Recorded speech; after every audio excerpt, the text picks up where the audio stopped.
Hey everybody, it's Mike from the Mike Wagner Show, powered by SoundCloud Studios, brought to you by our official sponsor of the Mike Wagner Show, international warring author Me and Zia Missing, available on Amazon in paperback and ebook. Coming soon, Missing 2 by Me and Zia, double the expense, double the fun. Check it out on Amazon. Also brought to you by a sweet psalmist by Serena Wagner, based on the life of David, including 30 exquisite paintings, his time as a shepherd and more. Amazon.com, keyword Sweet Psalmist Serena Wagner, and brought to you by Sensei Swing, Eric Diamond with All of Me, and his latest release and newest coming soon, ericdiamondmusic.com. Follow on Facebook, YouTube, Spotify, and more. We're here with a terrific gentleman who's an innovative author, internationally renowned speaker, global performer, renowned DJ, entrepreneur, and award-winning speaker. He has 30 years in hospitality industry experience, 17 years in the music industry. He has a master's degree from Berklee College of Music, award-winning professor at Cal State University Fullerton. He has a new book out, which unravels the mystery behind the rise in the fall and decline of Black R&B groups and more, which is called The Quiet Storm. It's USA bestseller. And we'll talk about his amazing career in the business. Live, ladies and gentlemen, at Plus Studios, somewhere on the West Coast. The amazing, innovative author, international run speaker, global performer, and the book The Quiet Storm. Ladies and gentlemen, multi-talent, Amani Roberts. Amani, good morning, good afternoon, good evening. Thanks for joining us today. Thank you very much for having me, Mike. It's a pleasure to be here.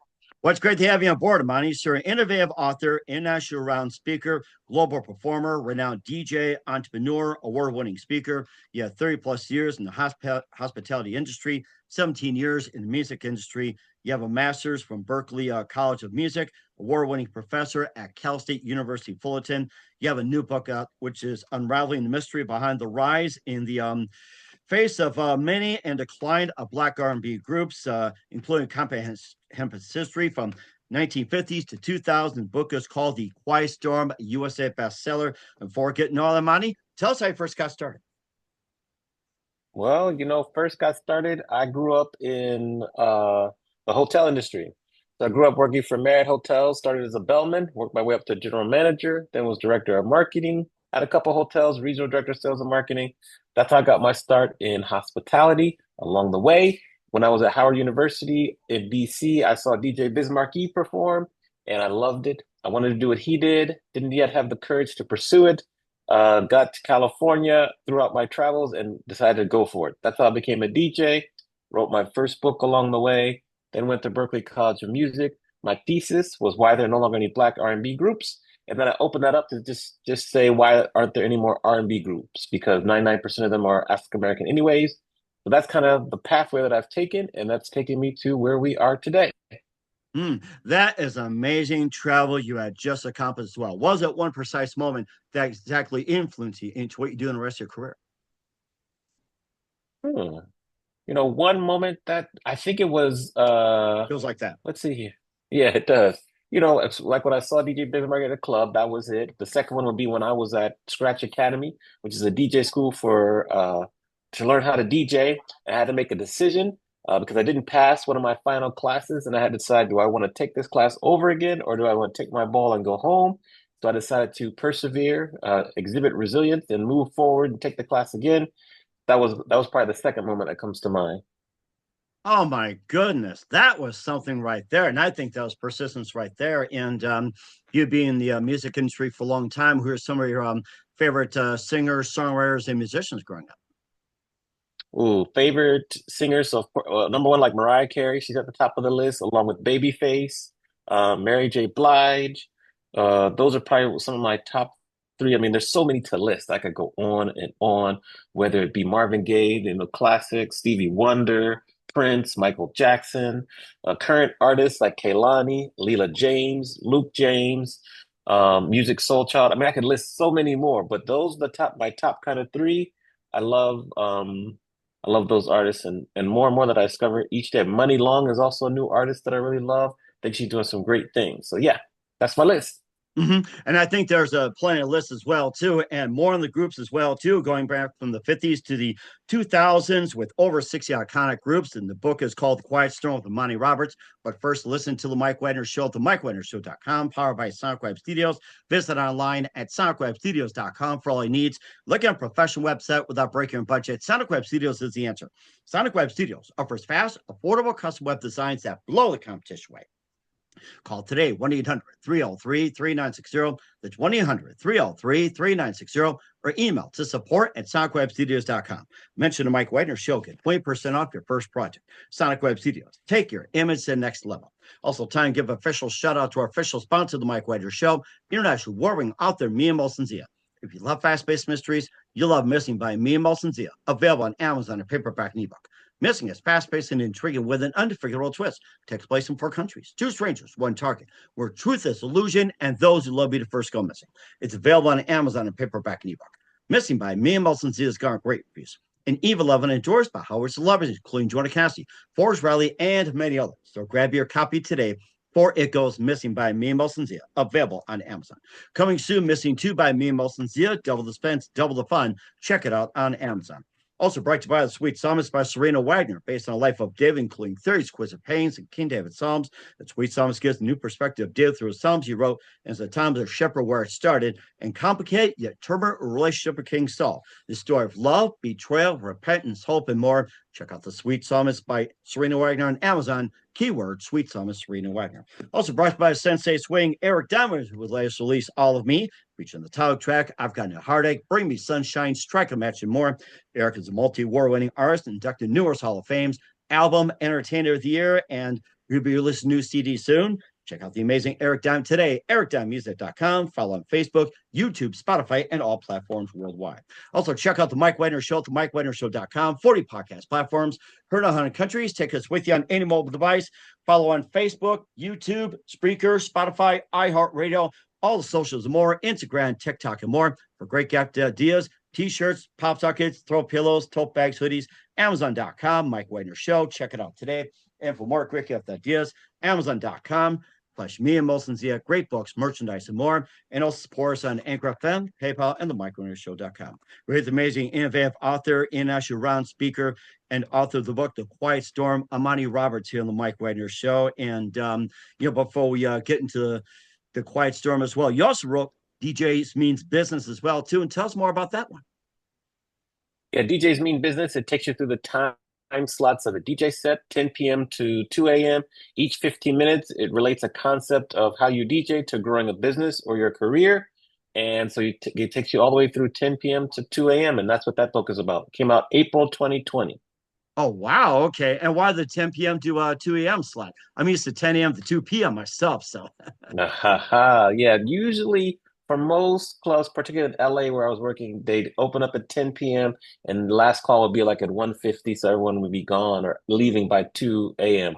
And that's generally what it was in LA and many, many cities across the country. That's rather interesting as well, too. And maybe some of the other tips about, DJ, surviving the business, and everything else. Yeah, because I use my now 18 plus years of experience in the DJ business to share some advice and tactics and techniques in order to grow your business, to be relevant, to become a thought leader. So that's all packed in the book, along with some, personal story kind of underlying the whole book, and that's what you get. And maybe share some of the stories as well, too. Like, maybe some more funnier moments and everything. I mobile DJ a while back, and I've heard some just really bizarre stories. Brides getting drunk, nearly crashing your equipment, and someone come over just kissing you while they're just punch drunk and everything else. Or you just got people just, throwing stuff all over the floor. So Yeah. There's crazy stories. Every DJ has a fair amount of crazy stories, and I'm not alone in that. Right. Yeah. And of course, you also have, forgot to mention, you're the co-host of Adventures in Business podcast. A bit more about that one. Yeah, Ventures in Business, we interview thought leaders in, the creative space. We focus primarily like hospitality speakers, people in meetings and events. And Mandy Graziano is my host. We broadcast that live 4 p.m. Eastern, 1 p.m. on the West on Mondays. We're doing it since July 2022, and we've learned a lot. And we've also been able to meet some very interesting people.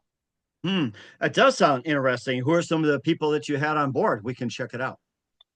Oh, like some renowned speakers like Will Moreland. We had Marilyn Sherman. We've had some CEOs there, people from different aspects of the meetings and events industry, Annette Gregg, Taylor Smith. We also interview each other at certain times. So it's just many, many different and great interviews of people. Larry Long Jr. is another favorite of ours. Jenny Perrin, who focuses on health and wellness. So we cover a variety of topics. So check us out. We'll certainly do that too. And of course, getting back to the Quiet Storm, a historical cultural analysis of the power, passion, and pain of R&B groups, which have been out February 23rd. It's basically unraveling mystery behind the rise and the fall and decline of a number of black R&B groups, and just covers a lot of them going back to the 50s, 2000s, like with the Drifters, going Destiny's Child. You also had Temptations and Vogue, TLC, and everything like that, and maybe cover some of the groups and more about the book. Yeah, we started in the 50s. One of the maybe the more popular groups in the 50s, Frankie Lyman and the Teenagers tell their story. We move on to the 60s, God Last Night and the Pips, the Isley Brothers, who are one of my favorite groups there. That's in the 60s. Then you have the Temptations, the Supremes, getting to the 70s, where you have the Commodores, Jackson 5, just tons of, and these are just the most popular groups. So each decade, we cover about 10 to 11 groups, talk about their rise, what happened, maybe why they stopped singing or performing. I share their Billboard Hot 100 hits, which is the main charts that covers all genres. I share my favorite songs, my favorite samples from them. We talk about whether or not they've been nominated for a Grammy. And then at the end of each chapter, I'll share some thoughts, my own personal thoughts on my experience with the groups. You keep going to the 80s, like New Edition, Ready for the World. The 90s, which I kind of consider, the 90s and the 70s, I kind of consider like the golden era for R&B groups. You mentioned TLC, SWV, In Vogue, Boys to Men. Those are some of the big groups from the 90s. You had Blackstreet. Moving on to the 2000s, like Jagged Edge, Drew Hill, Outkast. Now, Outkast is a funny one because they started as a hip hop group, but they blurred the lines, and so they were like R&B, and of course, Destiny's Child. Then the last kind of 15% of the book, I talk about what happened to the R&B groups, why did they disappear, and what will happen next. You talked about Outkast as well, too, being a really unique story that started as a hip hop group, and more story on that. And you mentioned about some of the hits they had, and then your personal hits and how that happened. I'd like to hear about some of the hits they had and what were your personal favorites. So Outkast, I view them as a unicorn because they definitely started off strictly hip hop, but then as they evolved, they really kind of blurred the lines, had a lot of R&B, soul and feel. But I also put them in the book just to show, really subtly, sort of, that the shift really started when like hip hop groups really kind of started to have some R&B overtones, and then hip hop started to kind of take over the airwaves and the radio waves there. Outkast, some of my favorite Outkast songs, Spooty, I gotta remember how to pronounce it right, but Spooty Dolcialicious, I think is how you say it. So fresh, Something so like that, yeah. clean. So fresh, so clean is another one of my favorites. AT Aliens, that's a great album also. And those are just a couple of my favorites. But yeah, just a legendary group. Hmm. And do you think Outkast did it in a good way of blurring over to R&B, or did that cause some tension? I don't think it caused any tension. I think they did it exactly right, perfectly for them. I think there's space for all different types of groups. Like there's a space for a group that like Outkast that's like a unicorn that can go hip hop, can go R&B. The challenge is though that we just don't really see more R&B groups coming up. Like, you'll still have singular R&B acts. I love to talk about, like I mentioned Leela James before. Flo is a group that's kind of coming up. But when you look at the 90s, we were dominating the regular charts. R&B groups were dominant charts, and then pretty quickly, once 2000 hit, they kind of fell off. So the question is, will we see that again? And that's just really interesting to see, because, like, I'd love for there to be like, I think Silk Sonic showed you one formula. They showed you a formula where two successful artists, Anderson .Paak and Bruno Mars, come together. They have a group. They get a platinum, multi-platinum album, win Grammys, but then they didn't perform anymore. So we'd love for a group like that to have 2, 3, 4 albums, just give us some music consistently. I think you get a group like Jasmine Sullivan, maybe her, you have Leela James singing on it, a group of 2 or 3 there, maybe add in Kehlani or another singer, and they form a group and they perform, they release albums, they release music, then maybe they step aside, do their single projects, then they come back again. I think that could be the formula for the future. We saw it a couple times with like LSG, Levert, Keith Sweat, Johnny Gill. You I saw it remember again with that. like Yes, Tank, yes. Hmm. TGT with Tank and Genuine and Tyrese. But we want to see them release more music and more albums. And so it's possible. We just need to see more consistency. That's my wish, and my dream, and my hope. You mentioned about Bruno Mars having a number of hits, but then falling off. What exactly happened to Bruno Mars, and why did he stop? Well, I don't think Bruno Mars has stopped because he just had like a number one hit right now, APT, with I think it's Rose from Blackpink. So he's got such a deep catalog already. He's just kind of continuing to drop songs. He just had another number one hit song with Lady Gaga also.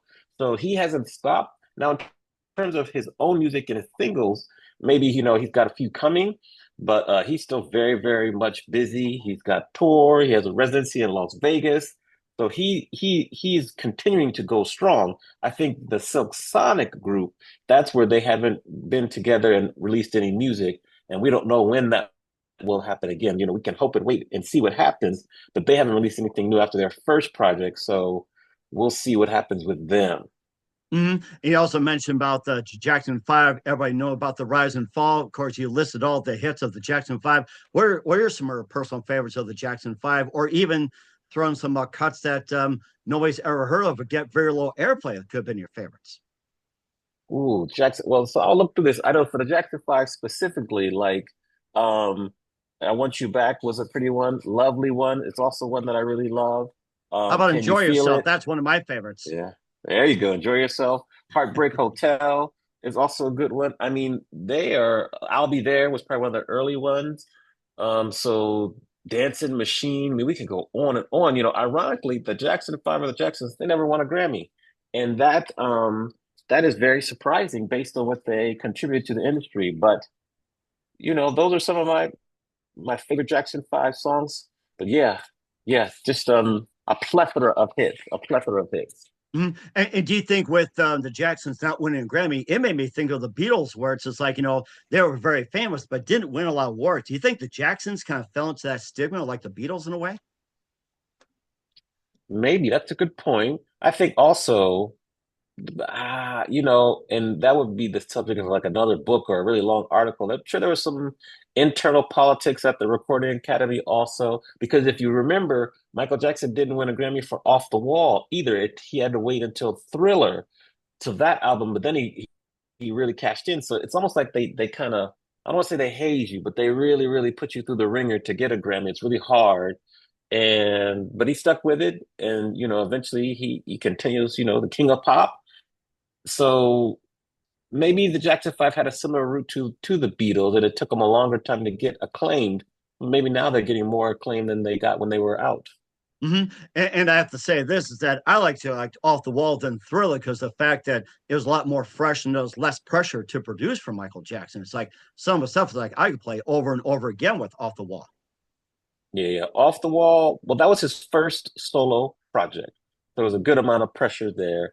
And then I think, Thriller, based on my research and what I've learned, Thriller was kind of like a make or break for him. Like it was a make or break album for him. He really, I mean, every song on that album is a hit. Every song, which is rare. And so that's like one of the best albums. I still think it's number one for best-selling album of all time and well deserved. And so that's just like a master class in how to make an album, how to sing, both hit fast songs, hit ballads, everything is in there, dance songs. So he paid his dues, and then the acclaim and the flowers came quickly for him after he got through Off the Wall, his time with the Jacksons, and then once Thriller hit the scene, phenomenal, just legendary. I also spawned the other Jacksons too, like Latoya, Janet, Tito, and I think there might have been was it Don't forget Jermaine or something like Jermaine. Don't forget Jermaine. Jermaine. Yes, yes, Jermaine. Yes, yes, yes. So yes, spawned numerous acts like that.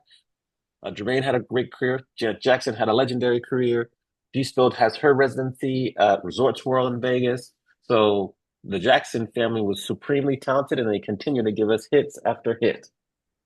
Also, maybe think of the Temptations going way back, the old Motown groups who I really enjoyed. I mean, Temptations, and of course you had the Drifters, and there was like, oh my gosh, you had a bunch. Smokey Robinson, the Miracles. Think Yeah, way back. It's yeah, like just hit after hit. Amazing. yeah, yeah. You mentioned Smokey Robinson, The Miracles.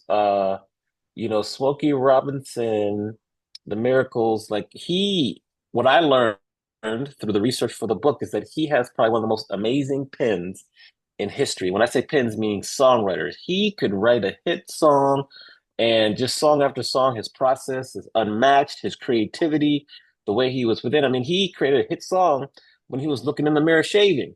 It's just phenomenal. Take a That's good look. the Ouch at my yeah, face. yeah. But that was the tracks of my tears.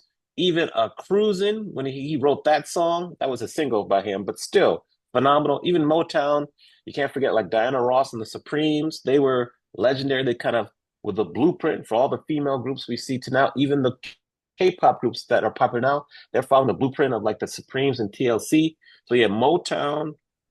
They also gave us like Boys to Men. That was there for Motown. We can't forget that. So they just continue to produce hits after hit out of Hitsville, which is what the studio was called in Detroit. But just so many acts came out of there. So many people. Martha and the Vandellas, Martha Reeves. I could continue listening for hours. And we got plenty of time to do that. And I think we covered what was it?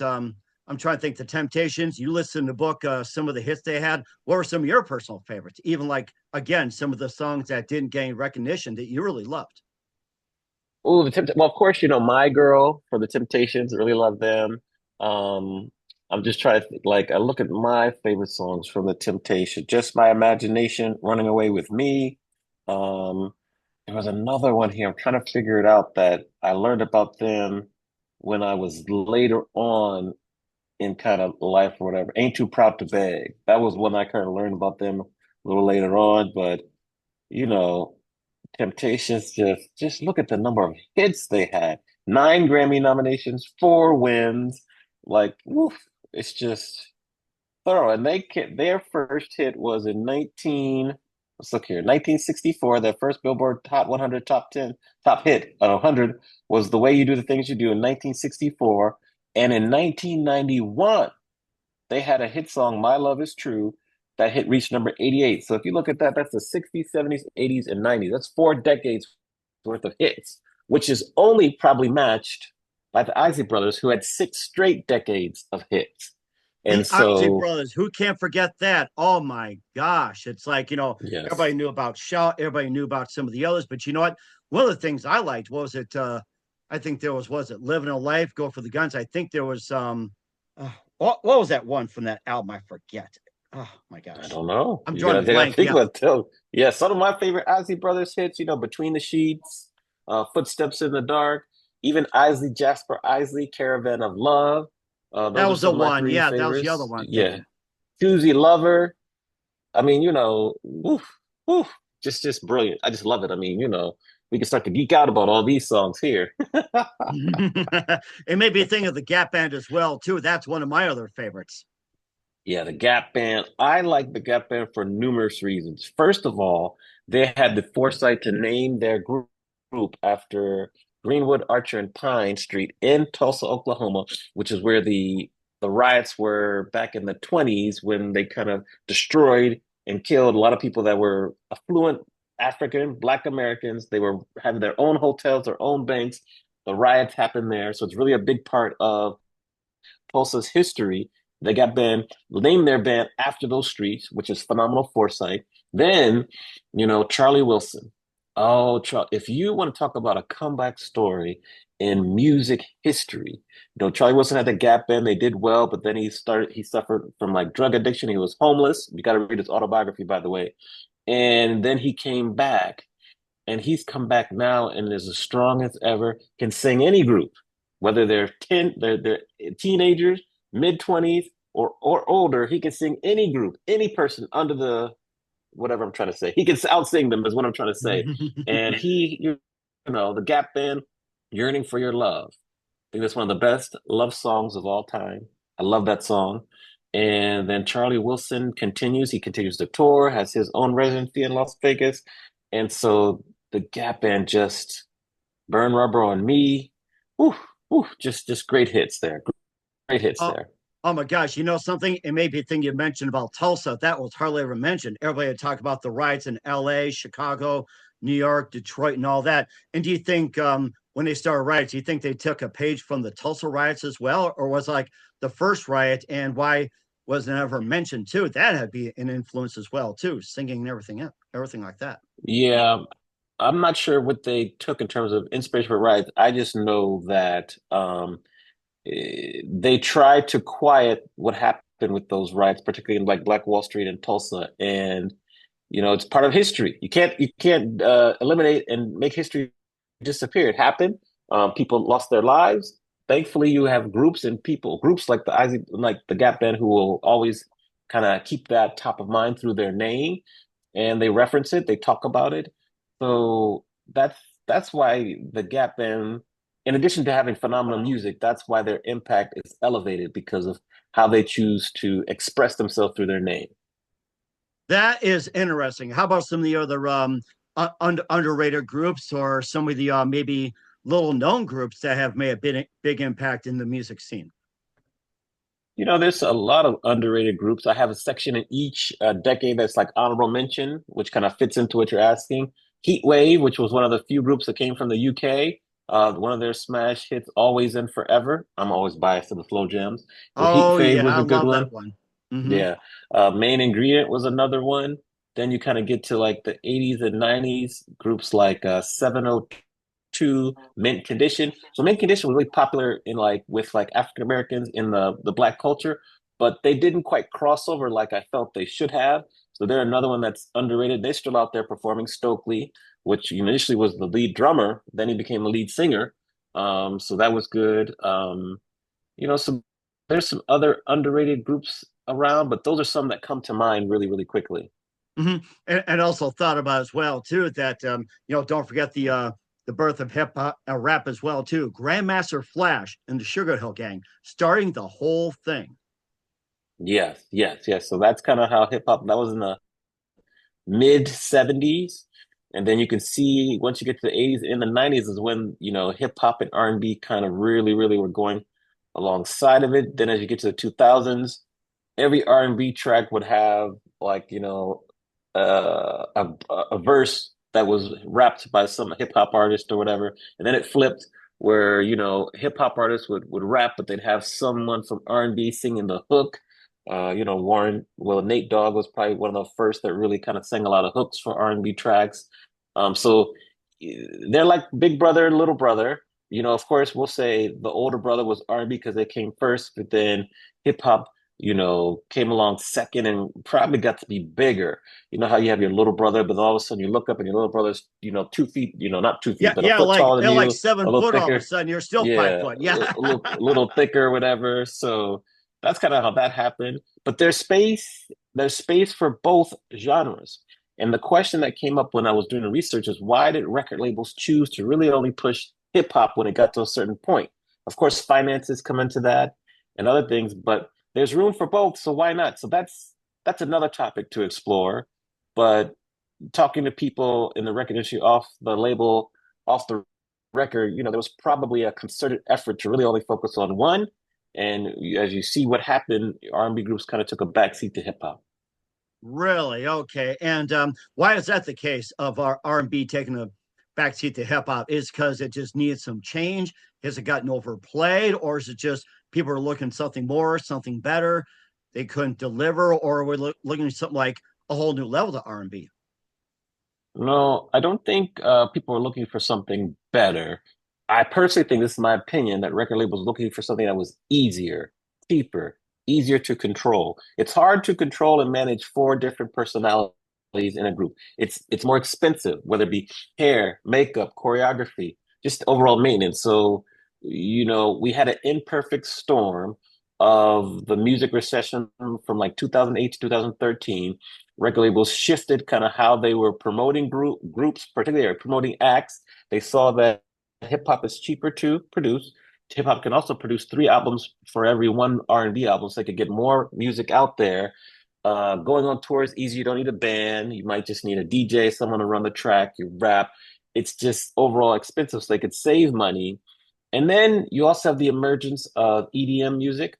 So electronic dance music also came out. And for some reasons, radio stations thought that, just singing and talking about dancing and partying was more palatable than, having an R&B group sing about love and passion and heartbreak. So they put them on the radio more than R&B groups. And it's just whole complex things. You had the Telecommunications Act of 1996 that was supposed to diversify radio. The exact opposite thing happened, and radio got bought out by three main companies: Town Square Media, Cumulus Media, and iHeartMedia, which is now iHeartRadio. And if you look at the board of directors for those companies who are responsible for maintaining revenue and increasing profits, which means that they're really, really beholden to the advertisers, those people on the board of directors aren't the most diverse. So they have no connection to R&B groups. They have no love for it. So they don't understand the passion or the history. So they could care less. They put radios on like a playlisting format. So we could be in Bismarck. We could be in Chicago. We could be in Miami, LA, DC. You're generally going to hear the same set of songs in each city. So they took out the local groups, and it's just an imperfect storm. And what do you mean by diverse as well, too? Not having enough, like the Hispanic, the African American, the white, the Chinese. Is there you're talking about not enough of that, or? Particularly not enough of that on the board of directors so that these people understood. They understood, like, if you have a diverse board of directors and they're making decisions on what songs to play or how to direct the advertising, but if you have someone on there that is passionate, knows about the history of the Isley Brothers, they know about the impact that New Edition had on the music industry. They understand TLC, Destiny's Child, all these groups, The Miracles, Temptations. They would have spoken up more and said, you know what, it's okay to have R&B groups and hip hop groups on our playlist. We don't need to forget that, for the 80s, we had all these groups like Guy, and we had Climax, and all these groups that were providing us hits. We can still have them and add them into the playlist, or whatever groups are taking their place. Blackstreet. And I think without that, they just really wanted to water down radio, and they didn't want to have too much diversity in radio, and they chose the easy route. EDM music is easy to play on the radio. It's more palatable in their opinion. And that's what I think we saw happen. And do you think there's a chance of R&B coming back, hopefully with a group of new people, or are you hoping for like a change in Telecommunications Act where you have like three main companies dominating radio, going back to days of like before Telecommunications Act where it's like you own like 1 million radio stations under umbrella. When do you think the shift's going to come back to where it's say with certain groups, like smaller groups, smaller, oh, you call it like smaller clusters, micro clusters, coming back to make decisions on who gets to be on radio? I think that, first of all, I don't think R&B is dead or declining. Just the number of groups that are singing. The R&B is out there, just don't get as much publicity or played on popular radio. What I think we're seeing now is really the importance of radio, and radio's impact is declining as the internet continues to grow, as we continue to go onto streaming services. I think radio's impact is declining. So it's really more so of what can these new groups, these new artists, or these legacy acts that are still around, what can they do to, continue to tour, appear in more movies and films so that new people are exposed to them, also video games, how so can they can get exposed to new audiences, which will then translate to just how the game is now, more streams. Maybe they'll have a couple trends that'll pop up on TikTok so people can learn about them. Mm. And so I think it's a different way of getting exposure now than the radio. Getting exposure on the radio now, it's not the same way that it used to be. So you have to look at how are people consuming music now and show up there, even if you're a new group, if you're a legacy group. The good thing about legacy groups is that if their song is placed in a movie or a film and that film is popular, even an animated movie, people will learn about it, start to stream it, they'll get exposure, they'll get hits. Um, I love to look at, and I'm forgetting her name, but Running Up That Hill was a popular song in the 80s. And then her song was placed in Stranger Things. And it's like she had a rebirth of her career. I gotta look her name up. I always forget her name, but I'll look her name up. But yeah, so that's an example. So it's just really about how can these groups get out there via different methods than what we're used to in terms of radio, whether it be podcasts, whether it be it's showing up on the Tonight Show consistently. It's just different ways of getting out there and getting more exposure. Kate Bush, running up the hill, Kate Bush. And I think that that's what's needed. So how can we help them? How can we advise these legacy groups and these new up and coming R&B singular acts and groups to show up, whether it be dominating YouTube or these platforms. So I think it's a different game. That's my long answer to your short question. But I think radio's impact has lessened.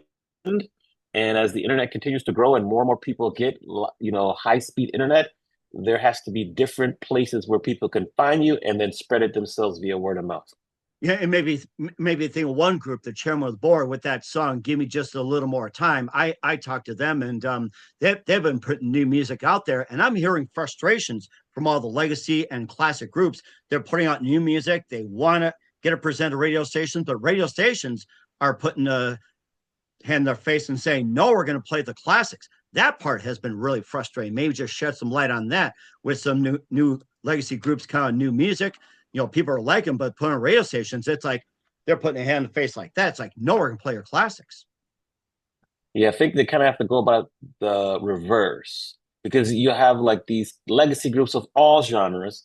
We'll still release some new music, but they don't get the radio play they used to. So I think they have to view it and kind of follow some of the most successful acts currently that are popular and kind of follow their playbook.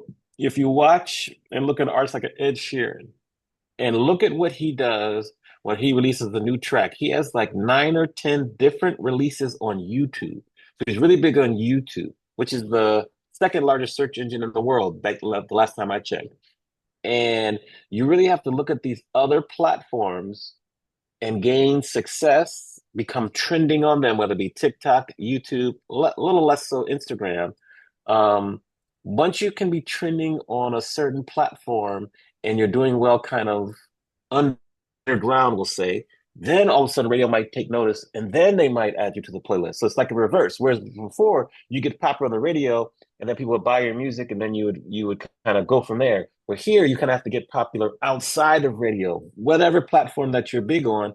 And these are for acts that aren't the top 1%, the 99 other percent. And then from there you take your popularity there and then you can get some radio play on based on your music. So I think it's reverse now. And that's what I would advise legacy acts. I mean, I work with people. I help coach musicians, musical acts on how to make better business decisions. And this is what we've seen. You really focus on your direct fan to artists platforms. Big popular one back in the day, currently still like Patreon. There's some newer ones out there that people are testing, like Even. You focus on getting your big audience and community there.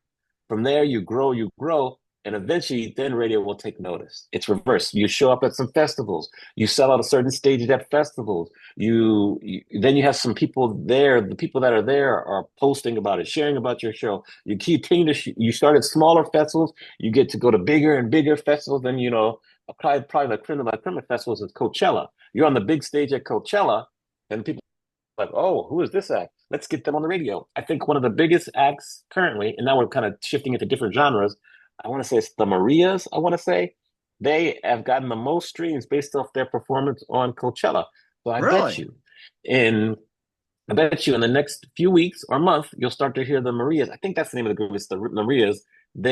You'll start to hear them on radio. So it's all in reverse. But I do think like you'll see legacy acts that want to perform at festivals because they understand the importance. They might not get the touring fee that they used to, but the PR and the exposure is tremendous. And then they might go to like Tennessee for Bonnaroo and all these festivals out there. So you see them touring at the festival route because that way they're also touching the younger audiences because the younger audiences are going to festivals, and then you kind of create the perfect storm, and then radio must take notice. And that's what I think the formula is for success where we are today in 2025. Mm-hmm. And basically, I think of South by Southwest. You talk about Coachella and some of the others. South by Southwest was one of the premier ones as well. Yeah. Now, South by Southwest, it's good to perform there too. It kind of leans a little bit towards tech and releases, but that's a good one for like early spring, like March timeframe. Then you have Coachella in like April, and then you give way to all the other festivals across the summer. But yeah, South by Southwest is a good one, but that's a great one because the intersection of tech and music there. So you have like a lot of music executives from all the music companies, whether it be YouTube, Spotify, Deezer, Apple Music. So you're in the right place and you can meet some people who curate these playlists that are also so important. Whereas before, you wanted to get, a top 10 song on radio. Well, now you want to be on the top 10 playlist. You want your song to be put on the playlist. So the game has changed. And that's just another way of marketing, getting your music out there, because now the value of music has declined so much that it's free. You can get songs for free. You can listen on YouTube and have advertisements, and you don't need to pay.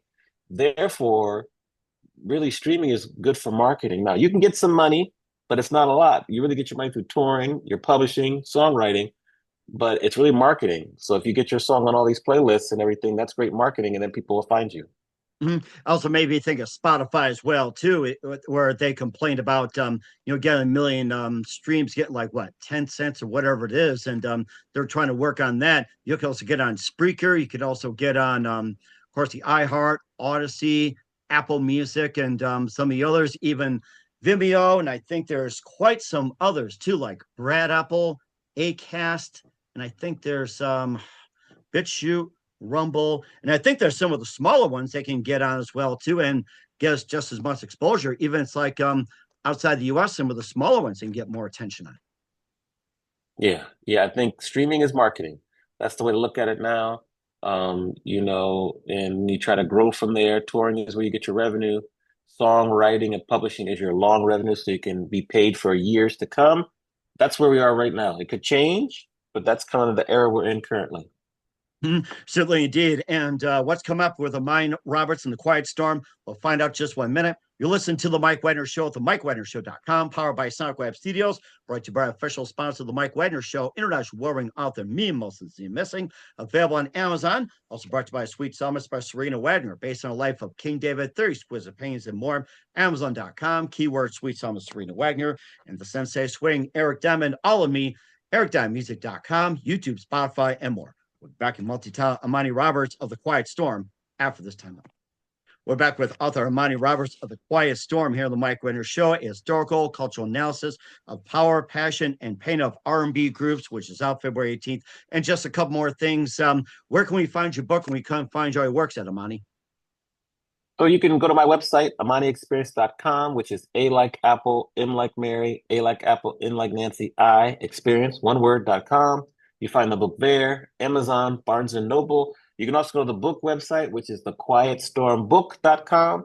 So there are many places you can order it. If you want to order multiple copies, there's a bulk order section on that, and I can ship those out to you myself. That's where you can find the book. We'll certainly do that as well. And just a couple more things. What else can we expect in 2025 and beyond, Amani? My next main project has kind of two aspects. The first is turning the book into a documentary.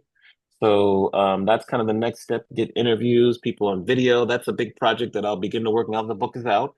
Starting to spread the word, try to get the book in the hands of the people who are in the book. Number two would be, as I mentioned before, I'm really focused on coaching and working with musicians who are in the music industry that have maybe hit a wall and they're trying to earn more revenue. I can help you do that. I have experience with that. So I help, musicians make better business decisions. And then finally, a fun project is also creating a trivia game out of the book too, because there's so many facts in there. It will make for a fun group trivia game. So those are my three big projects for the year. In addition, I love, I'll be going around speaking on different conferences about the book writing process, and podcasts as well. That's my 4 items for the year. It sounds like you got a lot on your plate, and we're looking forward to having you on as well. And who do you consider biggest influence in the career? Ooh, biggest influence in my career, I think first would be kind of my father for teaching me resilience and teaching me about resilience. That's what comes to mind first. And then I just have a plethora of contacts that helped me through my career at Marriott, and then professors that I've had at the music when I was in at Berklee College of Music. And then because you mentioned I'm also an award-winning professor, I have professors, who helped me along the way, whether it be Dr. Kim, who got me into the professor position, Dr. Chandler from Cal State Fullerton, who've helped me grow and allowed me to teach different classes, and also allowed me to create the music business class that we have at Cal State Fullerton, which has now turned into a music business minor. So I really like to credit those people who've helped me out along the way. And then like my book launchers team with Julie Broad and everything, and then the team at Brand Builders Group with Rory and AJ Baden. So those are just some people who have helped me along the way and continue to help me. The book was a tremendous accomplishment to get the USA Today's bestsellers list, and I'm just trying to continue the momentum moving forward. And certainly did as well. You're doing a great job, Amani. And what's the best advice you can give to anybody at this point? Best advice would be two things. Just be really cognizant of who you keep around you, specifically when it comes to creativity, because you're the sum of the five people that you surround yourself with. That's a true statement. So I like to tell people, be careful who you let in your house. You can have people Very outside your house true. Very talking to you, true. Yes, very but, true. but be careful who you let inside your figurative and literal house. And then just be resilient. Like, fall down 8 times, get up 9 times, and keep walking forward. I think that's great advice as well to those who are having trouble keeping count. We're here with the multi-talented Amani Roberts, innovative author, renowned speaker, global performer of the Quiet Storm here on the Mike Wagner Show. Amani, very big thank you for your time. You've been absolutely amazing. Learned a lot. Looking forward to having you soon. Keep us up to date. Keep in touch. Laugh, have you back. Again, what's your website? How do people contact you? Where can people purchase or check out your book? Yeah, thanks very much for having me, Mike. It's been a great time chatting with you. AmaniExperience.com is my website. Also, my socials at Amani Experience. And if you're on LinkedIn, it's Amani Roberts space DJ, and that's how you can find me. So connect with me on all platforms. Sign up for my newsletter or on my website, and just keep in touch. And I can't wait to be back again. Sounds great. Looking forward to having you soon. Keep us up to date. Keep in touch. Laugh, have you back. We wish you all the best, Amani. You definitely have a great future ahead of you. Thank you. Appreciate it.